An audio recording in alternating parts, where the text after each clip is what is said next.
bom contarmos com vocês mais uma vez no nosso programa Um Fato, Duas Visões.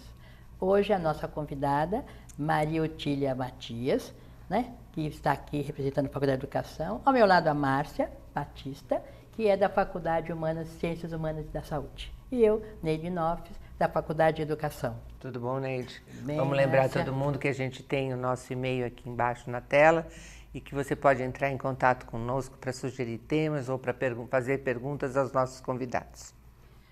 Hoje a Maria Otília, nossa convidada, obrigada de ter vindo. Ela vem conversar conosco sobre um assunto que é a formação de professores e as metodologias ativas. Mas antes eu preciso falar que ela coordena um curso de formação de professores para o ensino superior aqui na PUC. É nossa professora, especializada em tecnologias, dá um grande suporte para essas questões das tecnologias e que ela trabalha com as metodologias ativas. Maria Otília, enfim, metodologias ativas, o que é isto? Bom, em primeiro lugar, queria agradecer às professoras pelo convite e colocar uma experiência muito significativa que eu realizo com nossas alunas no curso de Pedagogia, tendo as metodologias ativas como um método de ensino, principalmente na formação do profissional para esse século tão conturbado que é o nosso século XXI. As metodologias ativas, elas têm um potencial muito grande na formação do profissional, do professor, do médico, do engenheiro, porque ela aproxima o processo de ensino-aprendizagem à pesquisa, né? Então, a partir das etapas do arco de Marguerês, que constituem a metodologia da problematização... O que é arco de Marguerês? Então, o arco de Marguerês, quando a gente volta aos estudos, né, principalmente pelos textos da professora Berbel, uma professora que pesquisou profundamente a metodologia da problematização com o arco de Marguerês, é uma proposta de trabalho, de ensino, de pesquisa, que apresenta 5 etapas. E Charles Marguerês foi um engenheiro francês que no século passado teve um grande desafio de alfabetizar adultos para trabalhar em condições bem adversas na área de mecânica e de elétrica no deserto marroquino e no deserto do Saara. O que ele foi fazer lá? Ele, por ser engenheiro, né, foi formar essas pessoas, adultos, analfabetos, para trabalhar nessas áreas no processo de industrialização. Agora, eu quero, assim, desculpe interromper, vamos trocando ideias, né? Antes de entrar nesse assunto, porque, por exemplo, às vezes, metodologia ativa, existe metodologia passiva na educação? Sim. Por exemplo? Numa concepção tradicional de educação, que você tem todo o processo focado no ensino e não na aprendizagem, com o ator principal sendo o professor? Acho que a gente não falaria de ensino, né, professora? Talvez a gente dissesse focado na transmissão de conhecimento. Acho que fica mais específico, mais né? específico, metodologias tradicionais. O link, né, a relação desse arco de Marguerês com metodologias ativas, então deslocando o foco do ensino ou da transmissão do conhecimento, né, Márcia, como você colocou agora, para a aprendizagem, para a atuação do aluno e o professor apenas como um mediador, né? Ele sai do cenário e o foco é a aprendizagem. Essa grande contribuição que eu vejo na metodologia ativa. Ela é ativa não porque os alunos ficam se mexendo, né? Porque sempre me dá um pouco essa fantasia. Não. É o metodologia ativa, os alunos ficam todos fazendo ginástica. É o processo cognitivo. É o processo do aluno ser responsável, autor para a sua aprendizagem. Isso. Quando estudamos as metodologias ativas e vemos essa história do engenheiro Charles Marguerês, era um desafio, como é que ele ia formar adultos analfabetos para trabalhar com conhecimento extremamente específico e que não tinha domínio da língua nem da cultura. Então ele elaborou esse método que chama-se Metodologia da Problematização com o Arco de Marguerês, que veio ao Brasil com a intervenção do Bordenave e da Pereira, né, um engenheiro agrônomo e uma pedagoga, que trouxe essa metodologia para a educação de agricultores. Mas essa não no Brasil. Isso que a gente tem que ver, né? Eu acho que as outras áreas contribuem. Sim. Mas você falou em problematização. Sim. Existe o tal do PBL, né? Isso. Então, explica para nós o que significa ensinar a partir de um projeto de problematização. Neide, o PBL, aprendizagem baseada por problemas, eu considero uma concepção de educação. Sim. Não é apenas uma metodologia. Por que eu faço essa diferença? Porque quando eu trabalho com PBL ou com a concepção de projetos de trabalho do professor Fernando Hernandes da Espanha, há toda uma movimentação, uma reorganização, uma inovação curricular. A metodologia ativa, a metodologia da problematização na perspectiva do Arco de Magerês, não é uma mudança curricular. Ela pode ser implementada, ela pode ser vivenciada sem ter uma necessidade de você reestruturar o currículo de um curso. Você quer dizer, então, que não é uma coisa que precisa vir para o curso como um todo, não, mas que um professor pode ele mesmo fazer. Exatamente. Mas já estou ficando curiosíssima o que é o Arco de Magerês. Esse Arco de Magerês ele é composto por 5 etapas, né? A primeira etapa é a etapa da observação da realidade. Então, por exemplo, nas disciplinas que eu sou responsável, na pedagogia, eu trabalho com o estágio supervisionado, em parceria com a minha colega. Quando os alunos saem para fazer estágio, imediatamente eles têm uma riqueza de realidade, né? Contextos diversos, de diferentes escolas, em diferentes situações, de cultura, de economia, enfim. E aí, a primeira etapa desse arco é o aluno observar aquela escola. O que acontece naquela escola? No caso da minha unidade temática, a primeira unidade que eu desenvolvo é metodologia do ensino de ciências naturais, né, para a educação infantil e para o ensino fundamental 1. Como é que o ensino de ciências naturais é desenvolvido nas mais diversas escolas? Não é desenvolvido? Então você, na primeira etapa, pede para o aluno observar essa realidade e problematizar a partir deste tema. Então, problematizar, enfim, é fazer perguntas. Exato. É retirar dessa realidade problemas na área de ciências naturais. A segunda etapa do arco chama-se pontos-chave. Então, este problema que sai da realidade, que é um recorte que o aluno faz com o diálogo, com a intervenção do professor, né? Ele vai olhar que elementos são constituintes desse problema. Então, por exemplo, o ensino de ciências naturais não é trabalhado na escola. O professor trabalha com ciências naturais só com livro-texto, questionário e lousa, né? Ou existe uma apostila que é adotada e essa apostila faz um cerceamento do trabalho do professor, ele tem que seguir aquela apostila. Então você tem aí um problema que surge, que emerge dessa realidade, discutido na temática do ensino de ciências naturais. Na segunda etapa, nós vamos levantar todos os elementos, os fatores constituintes desse problema. Na terceira etapa, porque são 5, né? Então, professora, quando a gente vai... Então, é uma observação, vamos dizer... Ativa. Num primeiro momento, ela não tem uma direção, depois ele vai tentar fazer perguntas sobre isso. E aí ele vai tentar ver que lugares ele pode buscar respostas. Isso. É disso que nós estamos falando. E é a terceira etapa, professora Márcia, que é a teorização. Então, como a minha unidade temática é ciências naturais, eles vão com esse olhar, entendeu? Na realidade.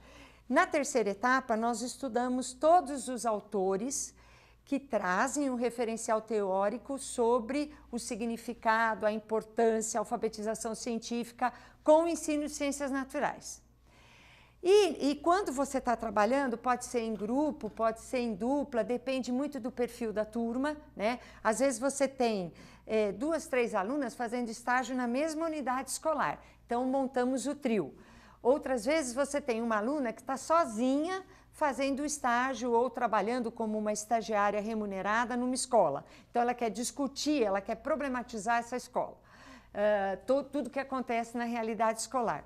Que, na realidade, é o fazer docente, né?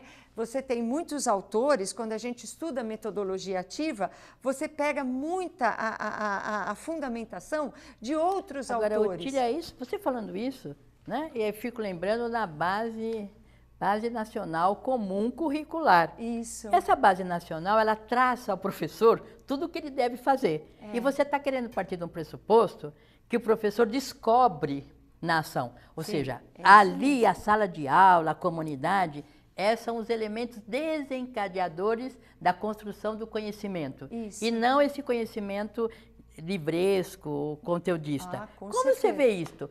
Porque tá saindo, né? Tá no forno. Exatamente. Tá saindo. Eu fico um pouco confuso, porque a gente está lá no arco e eu estou parada Está no arco. Deixa Então, acabar eu vou as pedir etapas. uma coisa para você. Se você, ao invés de explicar cada uma das etapas, você falar, ó, essa, observação. Tá. A gente Então tem vamos. uma visão geral. Uma visão geral, a gente pode... Tá, Depois então a primeira etapa foi a observação da realidade e o problema. A segunda etapa, pontos-chave. A terceira etapa, teorização. A quarta etapa é levantamento de hipóteses de solução para resolver o problema. E a quinta etapa é aplicação à realidade. Então, é o agir daquele estagiário, daquela nossa aluna, do professor, na realidade que ele tem para resolver o problema. Então, são 5 etapas, as chamadas etapas do Arco de Marguerês, que foram, né, adequadas à realidade do Brasil. Porque, historicamente, essas etapas, esse arco, ele foi montado para ser trabalhado com o público numa época histórica e numa dimensão geográfica do século passado. Então, mas eu vejo assim, a educação sempre trabalhou com esses princípios, ou seja, ela parte da realidade vivida, da reflexão, da área de alguma área de conhecimento, de um projeto. Então, assim, é isso que eu perguntei. E o conhecimento obrigatório e versus o conhecimento da realidade? Então, como é que eu vejo nessa discussão da Base Nacional Comum Curricular? Como um documento norteador, né? Que era o papel do PCN. Então, por exemplo, você tem regiões... PCN, né? Parâmetros curriculares. Curriculares. Você tem um norteador para o professor identificar que conhecimentos são significativos. Mas ele não diz que ordem, exatamente, né? Qual a sequência. Exatamente, ele não engessa o professor. Porque se eu estou numa determinada realidade, trabalhando com os meus alunos, por exemplo, né, eu tenho lá uma escola, uma unidade escolar que tem a céu aberto, um problema muito sério que nós vivemos aqui em São Paulo, que são os aterros sanitários, né? Se eu tenho uma escola próxima, ou se eu preciso discutir o córrego que está aberto do lado da minha escola e causa impactos de mau cheiro, de roedores, de insetos na minha unidade, eu vou pegar este problema com os meus alunos de primeiro, segundo, terceiro, enfim, e vou trabalhar. E aí, esse conteúdo ambiental, esse conteúdo de saúde, esse conteúdo de atividade de cidadania, de não jogar o lixo, de não produzir lixo, está embutido no PCN. Então, mas de qualquer forma, é uma preocupação, mas é uma preocupação minha, desse não engessamento, porque o professor vai sofrer depois a questão da avaliação externa. Sim. Então, se ele partir desse pressuposto e não trabalhar os conteúdos que estão lá, esses conteúdos serão aqueles que será cobrado posteriormente. Como você vê essa relação? Então, eu penso que aí, Neide, o gestor da escola, o diretor, o coordenador de área, se a escola tiver, né, tem que amparar o trabalho do professor. E essas avaliações, elas devem ser contextualizadas. Porque eu não devo trabalhar um conteúdo, penso a minha postura, né? Porque vai cair, por exemplo, no ENAD, né? A avaliação do ensino superior. Eu tenho que trabalhar... Acho que você também pode, de alguma forma, eu entendo, né, Neide, que uma política ou uma função da universidade é interferir na forma como você constrói o ENAD. Exatamente. Porque eu posso fazer perguntas de um conteúdo básico para todo mundo de uma forma ou de outra. Exato. né? É muito diferente. Eu lembro, professora, da minha educação, que era conteudista, né? O que a gente chama de conteudista. Então eu tinha que decorar data, decorar nome de rio, decorar tabuada, decorar... Né? E eu tinha que responder na prova exatamente o que a professora perguntava. Isso. Então era o tipo de... Eu vi uma vez na psicologia, achei engraçadíssimo. Em que ano o Gesell construiu o teste de Gesell? Assim, eu fiquei me perguntando, a que serve este conhecimento? Exato. Né? A nada.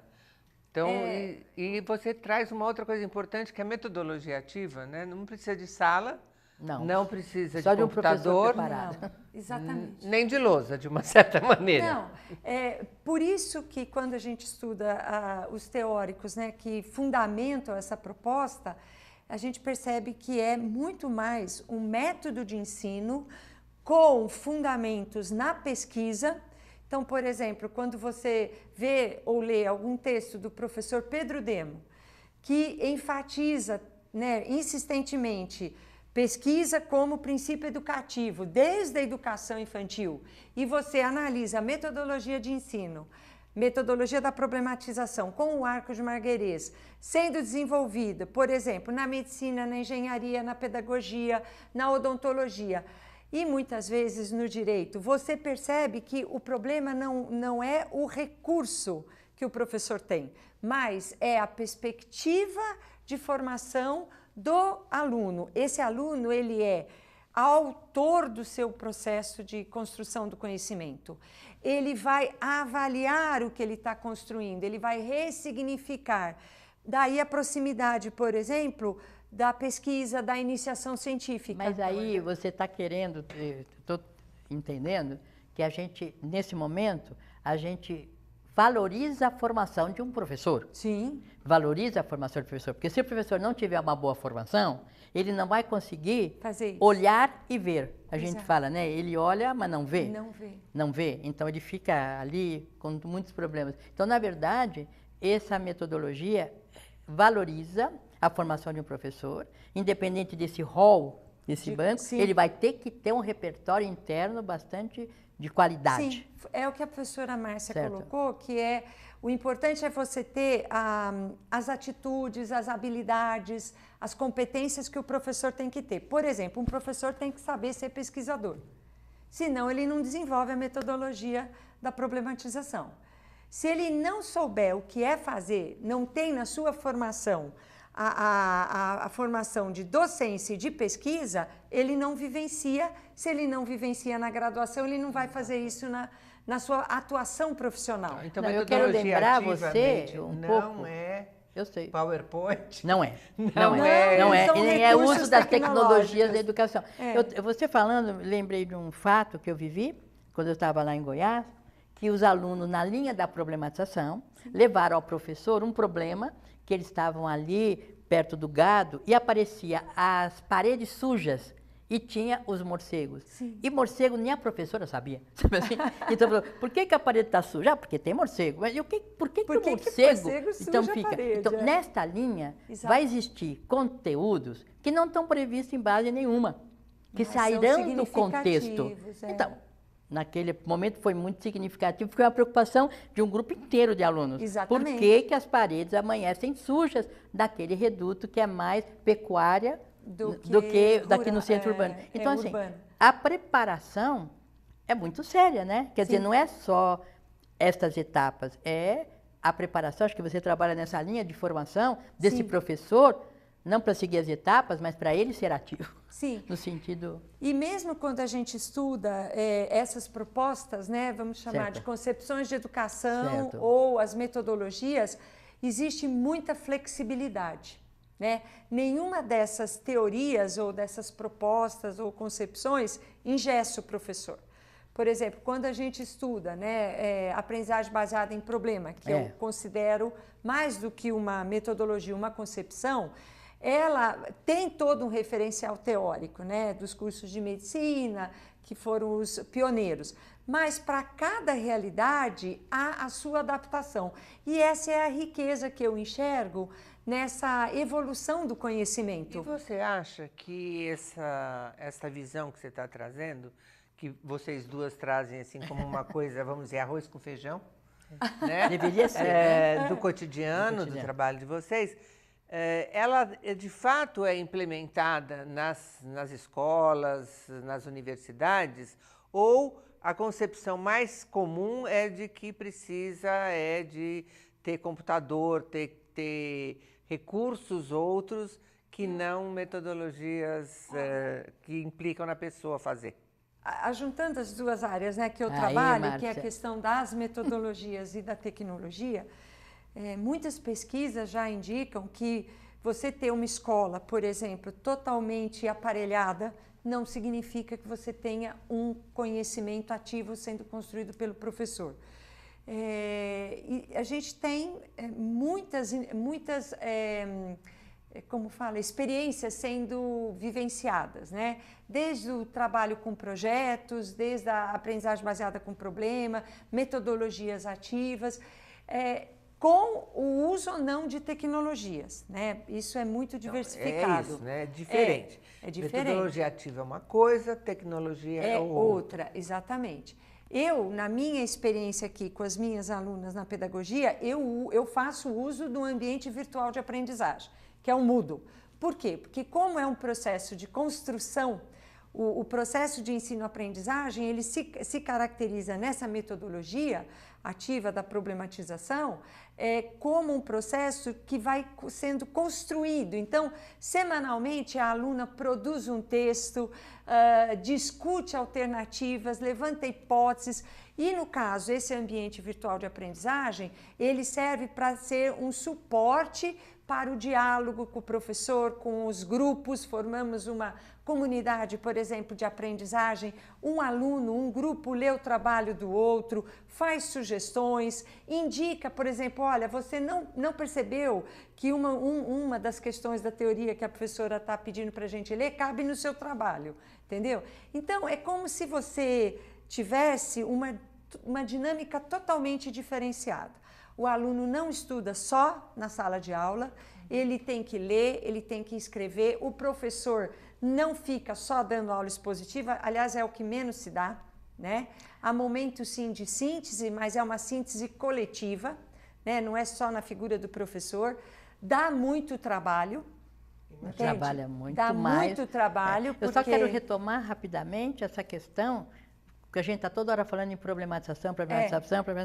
O ensino superior confunde, às vezes, problematização com criticidade e problemas sociais maiores de política. Então, chega aí, fala um problema e quer uma coisa de política, de moradia, política de segurança pública, política, né, de sustentabilidade. E quando você fala em problema, é um problema que vem desta criança, o olhar da criança, na simplicidade, eu diria, da criança em resolver seus fatos do cotidiano, que às vezes é problema para ela isto. Quer dizer, problema tem uma outra conotação que não do ponto de vista social. Temos que ficar claro, porque nós estamos aqui no ensino superior e muitas pessoas entendem problema como essa visão mais social de problemas maiores. Temos que resolver o problema da moradia.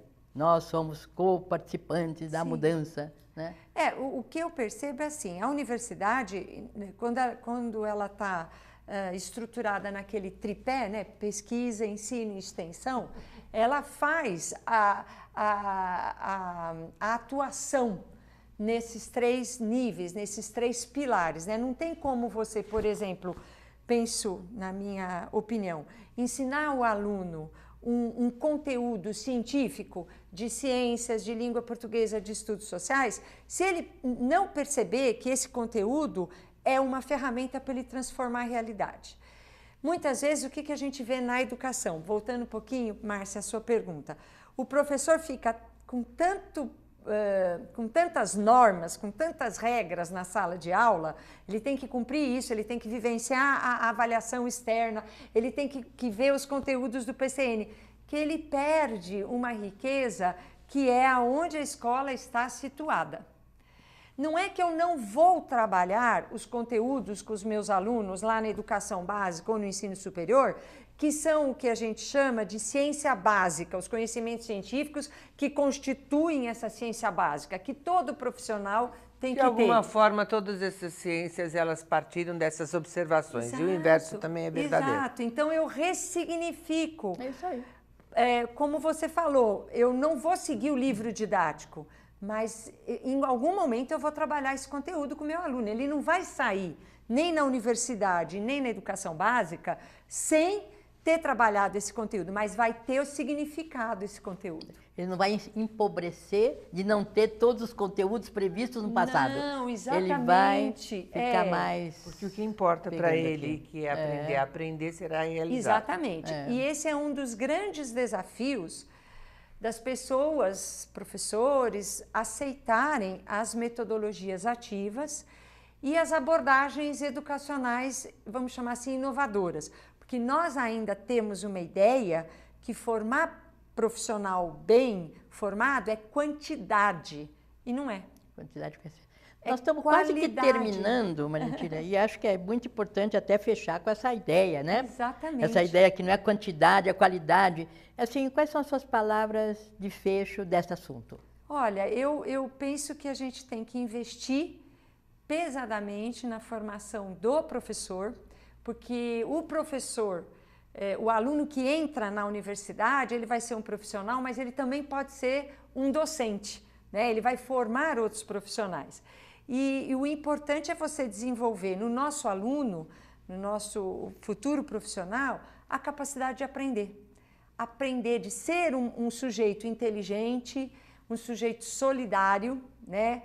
Ter essa visão de mundo, um mundo melhor, né? Não esse que a gente está vivendo agora, e ser um sujeito autônomo, né?